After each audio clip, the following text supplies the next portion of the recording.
Permítanme comenzar diciendo algo que muchos en Estados Unidos ya intuyen, pero pocos se atreven a decir en voz alta. El problema no es una mala decisión aislada. El problema es un modelo completo que dejó de funcionar y que ahora se sostiene únicamente a base de negación. Estados Unidos no está atravesando una crisis pasajera.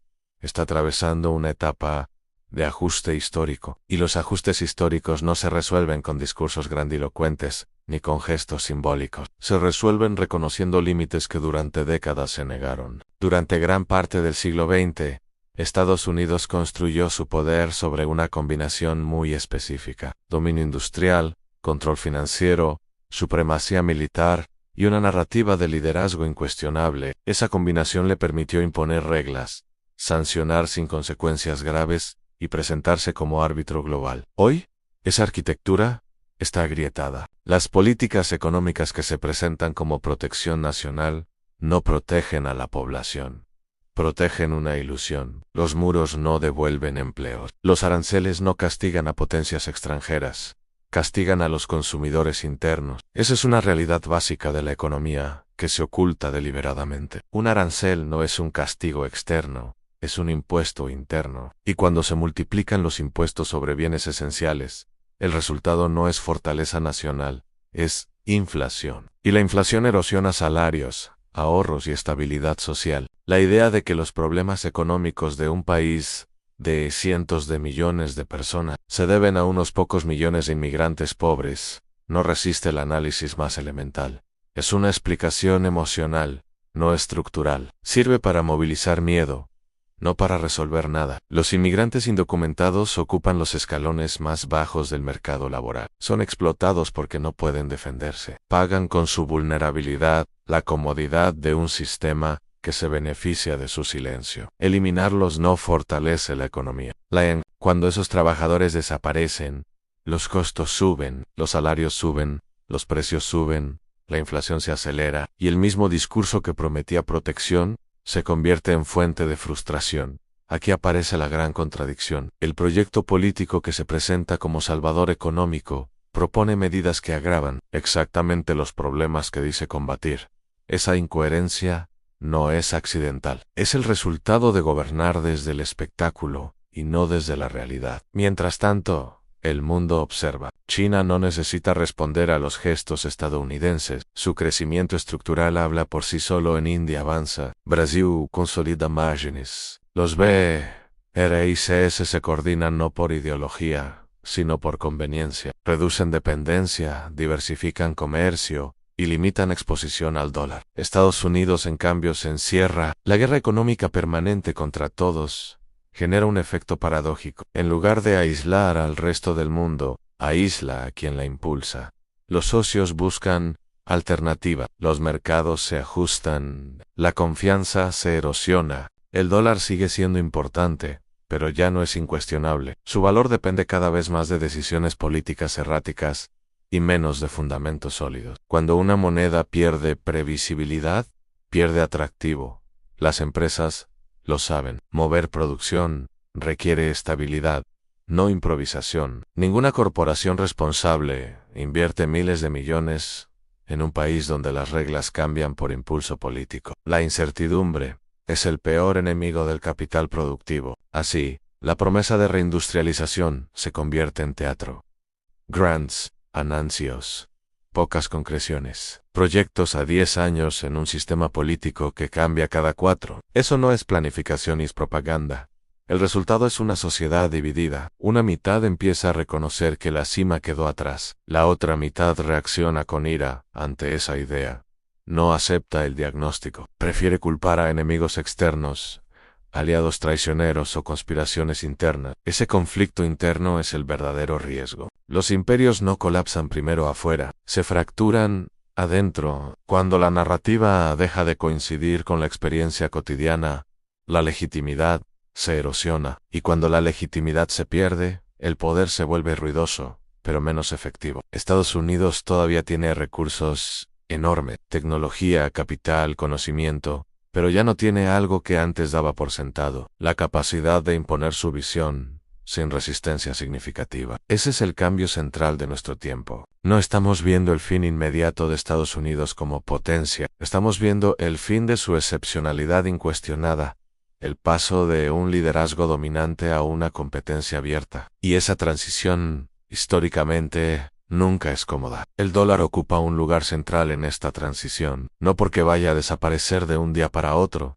sino porque dejó de ser incuestionable. Durante décadas, su fortaleza se apoyó en dos pilares simultáneos, la confianza global y la ausencia de alternativas viables. Hoy, ambos pilares muestran grietas. La confianza se erosiona cuando la política económica se vuelve impredecible, cuando las sanciones se usan como herramienta rutinaria, cuando los acuerdos se rompen o se reinterpretan según el ciclo electoral. Cada uno de esos gestos añade incertidumbre, y la incertidumbre, en los mercados, se traduce en diversificación. La aparición de mecanismos de intercambio en monedas locales no es un desafío frontal al dólar, es una póliza de seguro. Países que antes aceptaban la dependencia total, ahora buscan reducir exposición, no por ideología, sino por gestión de riesgo. Esa lógica se extiende lentamente, pero de manera constante. China entiende este proceso con claridad. No intenta reemplazar al dólar con un anuncio grandilocuente. Construye alternativas funcionales, acuerdos bilaterales, sistemas de pago paralelos, financiamiento condicionado a proyectos reales. Cada paso reduce dependencia sin provocar una reacción inmediata. Los BRIC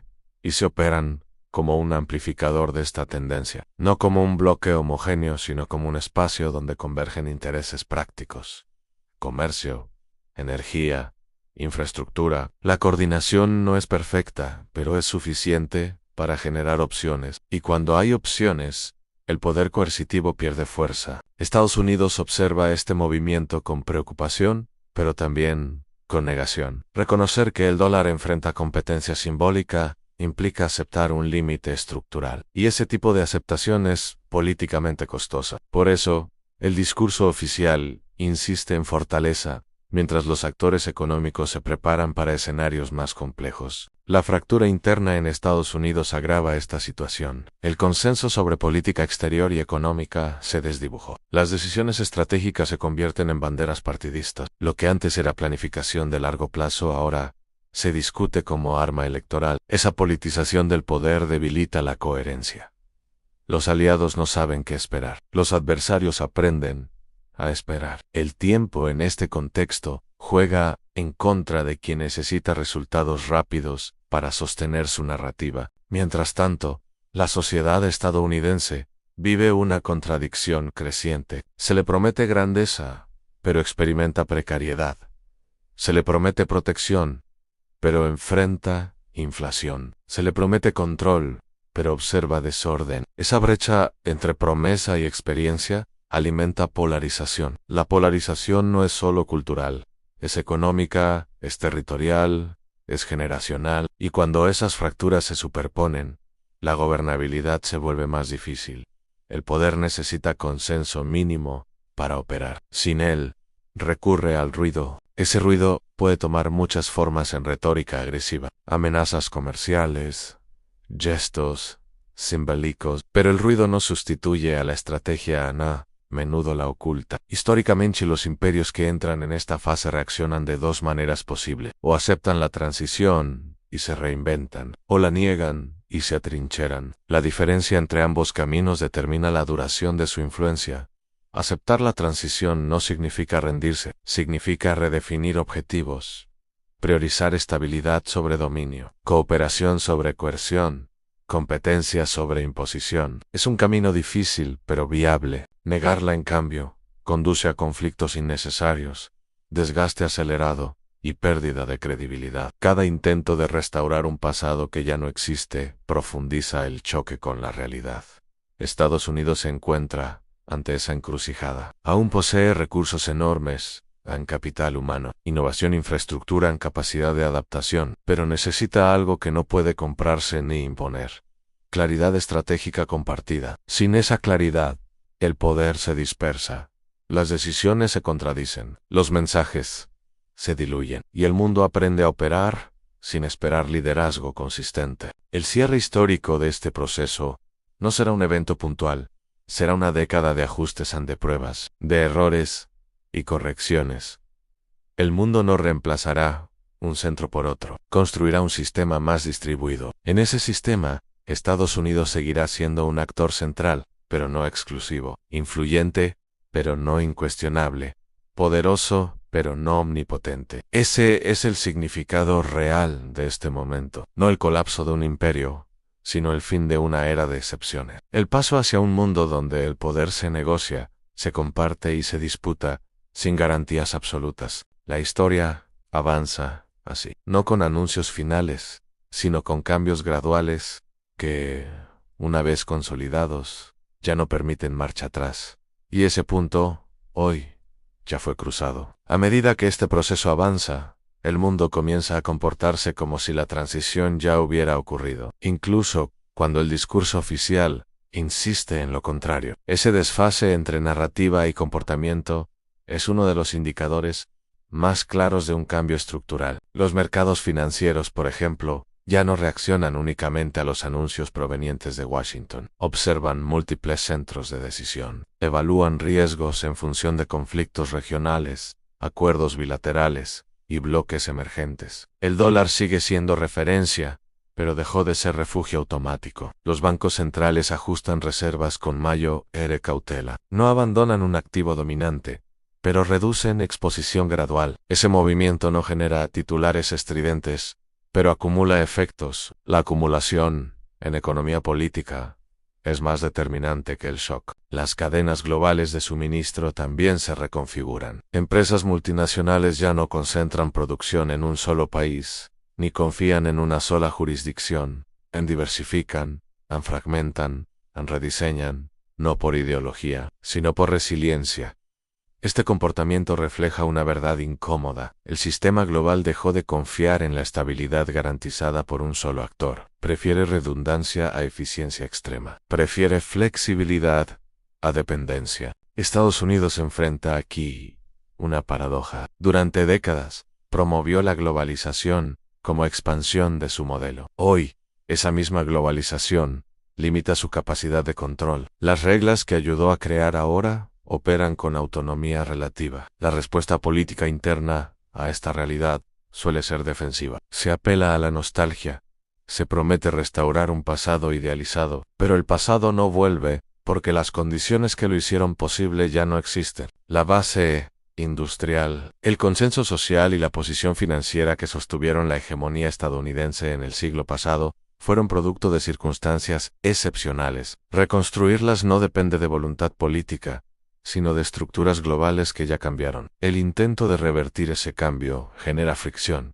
Cada medida proteccionista provoca represalias. Cada sanción acelera la búsqueda de alternativas. Cada amenaza reduce confianza. El resultado es un círculo que se retroalimenta. Mientras tanto, los actores emergentes no necesitan confrontar directamente. Les basta con ofrecer opciones, infraestructura, financiamiento, comercio. No imponen condiciones ideológicas rígidas. Ofrecen pragmatismo. Eso resulta atractivo en un mundo cansado de ultimátums. China y otros países entienden que el tiempo juega a su favor. No buscan victorias rápidas, buscan normalizar un entorno multipolar. Cuando lo multipolar se vuelve rutina, deja de percibirse como amenaza. Estados Unidos, en cambio, aún debate si ese entorno es aceptable. Esa indecisión se traduce en políticas inconsistentes, y la inconsistencia es el peor enemigo del liderazgo. La fractura interna sigue profundizándose. El desacuerdo ya no es solo sobre políticas concretas, sino sobre la naturaleza misma del país. ¿Qué significa liderazgo? ¿Qué significa prosperidad? ¿Qué significa seguridad? Sin acuerdo básico, la acción colectiva se debilita. Este debilitamiento no implica colapso inmediato, implica pérdida gradual de capacidad para definir reglas globales. Otros actores llenan esos espacios, no porque sean más virtuosos, sino porque están dispuestos a actuar. El mundo no espera a que una potencia resuelva sus dilemas internos. Avanza. El cierre de esta etapa histórica no será una ceremonia ni una declaración. Será la constatación con el paso de los años de que ciertas decisiones ya no producen los efectos esperados, que ciertas amenazas ya no generan obediencia, que ciertas promesas ya no convencen. Ese momento, en gran medida, ya llegó. Lo que sigue es adaptación o desgaste, cooperación competitiva o confrontación estéril, reinversión interna o proyección externa fallida. Estados Unidos aún puede elegir, no desde la omnipotencia, sino desde la realidad. Aceptar límites no reduce, influencia la redefine. La historia no castiga a quienes cambian, castiga a quienes se aferran. Y ese es el dilema central de nuestro tiempo. No quién domina el mundo, sino quién logra adaptarse a un mundo que dejó de admitir dominación absoluta. Ese es el verdadero final de este capítulo. Y el comienzo del siguiente. En esta etapa, la pregunta deja de ser si el cambio ocurrió, y pasa a ser cómo se gestionará. Los sistemas que reconocen la transición tienden a absorberla con menor fricción. Los que la niegan suelen amplificar sus costos. La diferencia no está en la intención, sino en la lectura correcta del momento histórico. Estados Unidos se enfrenta a una disyuntiva clara. Puede invertir en su base productiva, recomponer consensos internos y competir desde la innovación, o puede insistir en la coerción, la sanción y el gesto simbólico, como sustitutos de una estrategia de largo plazo. Ambas rutas existen, no son compatibles entre sí. La inversión interna exige tiempo, coordinación y paciencia política. Supone aceptar que los resultados no serán inmediatos. Supone priorizar educación, infraestructura, ciencia y cohesión social. Supone, sobre todo, abandonar la idea de soluciones rápidas para problemas estructurales. La coerción, en cambio, ofrece gratificación instantánea, produce titulares, aplausos momentáneos y sensación de control. Pero erosiona alianzas, acelera la diversificación ajena y reduce la credibilidad. Es una respuesta emocional a un desafío estructural. El mundo reacciona a estas señales con pragmatismo. Los gobiernos no esperan declaraciones finales, observan patrones. Si la política cambia cada ciclo, diversifican. Si los acuerdos se reinterpretan, aseguran alternativas. Si la presión aumenta, buscan amortiguadores. Ese comportamiento colectivo consolida la multipolaridad, sin necesidad de proclamarla. La multipolaridad se vuelve práctica antes que doctrina, y cuando se vuelve práctica,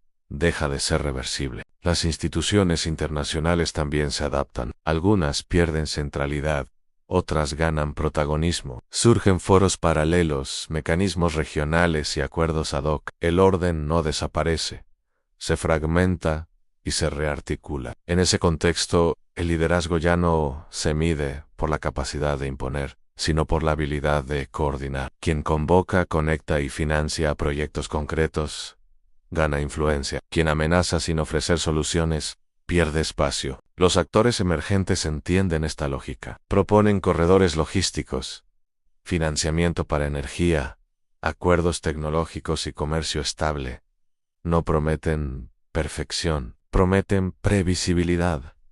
En un mundo volátil, la previsibilidad es poder. Estados Unidos conserva ventajas decisivas. Un ecosistema de innovación robusto, universidades líderes, mercados profundos y una capacidad de absorción de talento sin igual. Pero esas ventajas requieren coherencia para traducirse en liderazgo sostenido. La fractura interna sigue siendo el principal obstáculo. Sin acuerdo básico sobre prioridades, cualquier estrategia se diluye. La polarización convierte decisiones de Estado en disputas identitarias. El resultado es parálisis intermitente. Aún así, la historia ofrece margen. Las sociedades grandes suelen corregir el rumbo tras periodos de exceso. La pregunta es el costo de la corrección. Cuanto más tarde llega, más alto es el precio. El resto del mundo no detiene su marcha, allasta contratos, redefine alianzas y construye capacidades. La ventana de oportunidad no permanece abierta indefinidamente, se desplaza. El cierre de este tramo no será abrupto, será una suma de pequeñas decisiones que, vistas en conjunto, fijan trayectorias. Investir o sancionar, coordinar o amenazar, innovar o atrincherarse. Ese conjunto de elecciones definirá la posición relativa de Estados Unidos en la próxima década, no como hegemonía indiscutida, sino como socio principal en un sistema distribuido. Esa posición puede ser sólida o frágil, según el camino elegido. La lección más amplia de este momento es simple y exigente. El poder duradero no se impone, se construye. Requiere legitimidad, previsibilidad y capacidad de adaptación. Requiere aceptar límites para expandir posibilidades. La transición en curso no espera consensos perfectos. Avanza con o sin ellos. Quien la entiende temprano, reduce costos. Quien la ignora los multiplica. Ese es el umbral que hoy se cruza. No el fin de una nación, sino el fin de una forma de ejercer poder. Y con ello la apertura de un ciclo donde la competencia es real, la negociación es permanente, y el liderazgo se gana cada día. Ese es el mundo que ya está en marcha. Con el paso del tiempo, las grandes transformaciones dejan de ser tema de debate y se convierten en rutina. Ese es el punto en el que el nuevo orden deja de discutirse y empieza a vivirse. Las decisiones diarias, los contratos, las inversiones y las alianzas reflejan la realidad sin necesidad de explicarla. Las empresas ajustan planes a largo plazo, considerando múltiples centros de poder. Los gobiernos redactan políticas exteriores con escenarios alternativos. Los bancos centrales diseñan reservas con criterios de diversificación. Nada de esto se presenta como revolución. Se presenta como prudencia. Esa prudencia es el signo de una época. La cooperación internacional adopta un formato más técnico y menos ideológico. Se habla de estándares, interoperabilidad y resiliencia. Se discuten rutas, plazos y financiamiento. La retórica pierde peso frente a la ejecución. Quien cumple, gana espacio. Quien promete, sin entregarlo pierde. En este contexto, la influencia se ejerce de manera acumulativa. Un proyecto de infraestructura exitoso vale más que un discurso. Un acuerdo estable vale más que una amenaza. La consistencia, repetida en el tiempo, se convierte en reputación. Y la reputación, en poder. Estados Unidos, si elige este camino, puede capitalizar su capacidad institucional y su ecosistema de innovación. La coordinación entre sector público y privado, cuando es estable, genera ventajas duraderas. La clave es sostenerla más allá de ciclos políticos cortos. Si no lo hacéis, otros ocuparán espacios de manera gradual, no con grandes gestos, sino con presencia constante. La historia reciente muestra que los vacíos rara vez permanecen vacíos. Se llenan con ofertas concretas. La política interna sigue siendo el factor decisivo. La capacidad de acordar prioridades básicas define la velocidad de adaptación. Sin mínimos compartidos, las estrategias se interrumpen y reinician. Con ellos, se ajustan y continúan. El aprendizaje social también importa. Las sociedades que comprenden el costo de la polarización invierten en mecanismos de mediación. Fortalecen instituciones, reducen incertidumbre y amortiguan conflictos. No eliminan diferencias. Las gestionan. Ese aprendizaje no es automático. Requiere tiempo, liderazgo y resultados visibles. Pero cuando se consolida, reduce la volatilidad y amplía el margen de acción externa. En el plano global, el equilibrio distribuido trae consigo nuevas responsabilidades. La coordinación es más compleja. Los acuerdos tardan más. Los consensos son parciales.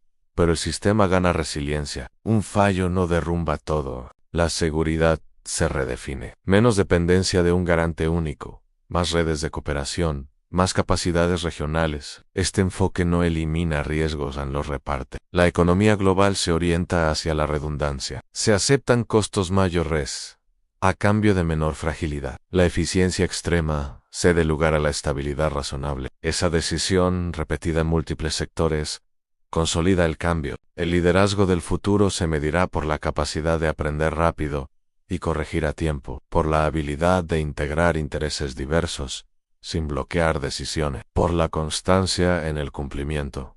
En ese marco la pregunta inicial pierde sentido. Ya no importa quién domina, importa quién coordina mejor, quién ofrece previsibilidad, quién reduce fricciones. La transition, vista desde este punto, no es una pérdida absoluta para nadie, es una redistribución de responsabilidades, un ajuste de expectativas, un regreso a la política como gestión y no como espectáculo. El capítulo que se cierra no es el de la influencia, sino el de la excepcionalidad. El capítulo que se abre es el de la competencia sostenida. Y esa competencia, cuando se asume con realismo, puede ser productiva. El mundo que emerge no es más simple ni más cómodo. Es más exigente, premia la coherencia y castiga la improvisación. Exige paciencia y planificación, reduce atallos. Ese es el terreno en el que ya estamos parados. No hay anuncio final ni fecha exacta. Hay hábitos que cambiaron, decisiones que se repiten, expectativas que se ajustaron. Cuando eso ocurre, el cambio dejó de ser noticia, se convirtió en realidad.